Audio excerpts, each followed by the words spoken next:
Halo bosku, assalamualaikum warahmatullahi wabarakatuh. Balik lagi dengan saya Anwar di Ampat Otomotif. Dan kali ini kita bakal ngebagiin salah satu news lagi di segmen Ampat Auto News, dimana kalian pasti udah tahu bahwa selama ini yang menjadi raja mobil mungil dengan tenaga listrik yang masuk ke Indonesia dan menjadi primadona baru di Indonesia adalah Wuling Air EV. Nah, nggak cuman Wuling Air EV ternyata mobil yang harusnya akan bersaing di Indonesia. Ada satu pabrikan lagi yang kita tahu bahwa China itu benar-benar satu negara yang bisa memprovide atau memproduksi mobil yang harganya murah dengan fitur yang luar biasa yang sangat fungsional.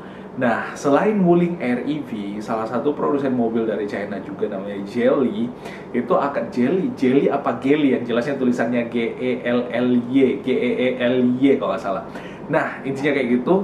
Dan pabrikan mobil ini juga rencananya akan memproduksi salah satu mobil mungil, mobil elektrik mungil atau mobil listrik mungil yang disebut dengan Geely Panda. Nah, kita tahu bahwa bentuk lama daripada si Geely Panda ini benar-benar mirip panda ya. Mirip dengan hewan panda yang menjadi hewan khas daripada negeri tirai bambu itu. Dan mobil ini menurut saya akan menjadi pilihan yang sangat menarik buat kalian yang ngerasa bahwa Wuling Air EV itu masih kurang retro ya. Wuling Air EV itu kan kelihatan kayak lebih futuristis, lebih aerodinamis kalau kita lihat. Nah, si Geely Panda ini dibuat atau diproduksi dengan bentuk yang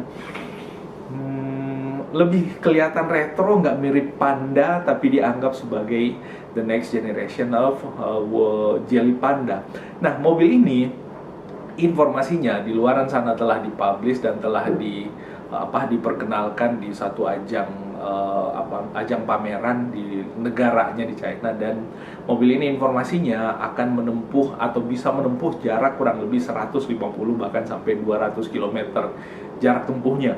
Nah, kalau nggak salah si Wuling Air EV lebih dari itu ya masih menang Wuling Air EV di sini. Tapi kalau misalkan kita lihat dari tampilannya, mobil ini kelihatan menarik dengan desain yang retro, yang lucu, yang unyu-unyu kayak hewan panda itulah ya intinya. Dan mobil ini even kalau misalkan diproduksi dan masuk ke Indonesia, kita nggak tahu berapa harga masuk ke Indonesia pada prinsipnya, tapi harga yang ditawarkan di luaran sana itu harganya mulai dari angka 89 juta. 89 juta. Itu harga yang menurut saya cukup murah, sampai dengan range-nya 89 sampai dengan 120 jutaan lah kurang lebih harga yang dipasarkan di luar kalau kita hitung kurs Indonesia. Tapi yakinlah bahwa ketika masuk ke Indonesia harganya nggak akan segitu.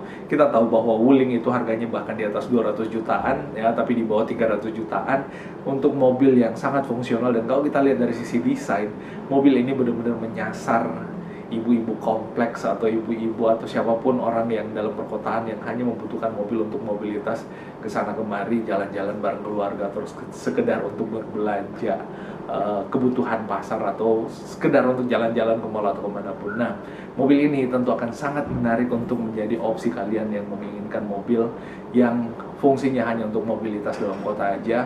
Paling kalau misalkan dipakai keluar kota ya sesekali untuk jarak kota yang nggak begitu jauh, karena mobil ini kalau kita lihat dari jarak tempuhnya hanya 200 km dengan dimensi yang semungil itu ya kasihan ya kalau misalkan melaju di kecepatan tinggi lalu kemudian disalip sama Pajero atau Fortuner yang ukurannya sangat besar, itu maybe bakal goyang ya. Ya kita nggak tahu, kayak kita belum pernah tes unitnya. Dan inilah news yang telah kita sampaikan kepada kalian. Semoga ini menjadi informasi menarik. So, menurut kalian untuk kondisi sekarang, apakah worth it untuk membeli atau menggunakan mobil-mobil elektrik dengan ukuran mungil seperti itu? Tuliskan pendapat kalian di kolom komentar yang ada di bawah, gak usah ragu dan malu-malu. Dan kalau misalkan kalian ingin sesuatu yang bakal kita publish di YouTube channel Ampat Otomotif, silahkan hubungi nomor kontak kita yang ada di profile juga. Jangan lupa di follow media sosial kita yang ada di bawah sini, Ampat Otomotif di Instagram dan Ampat Anwar juga di Instagram, biar kita lebih saling kenal, lebih berteman satu sama lain. Dan saya yakin media sosial ini akan menjadi jembatan buat kita saling berbagi informasi apapun otomotif, bahkan untuk yang lainnya.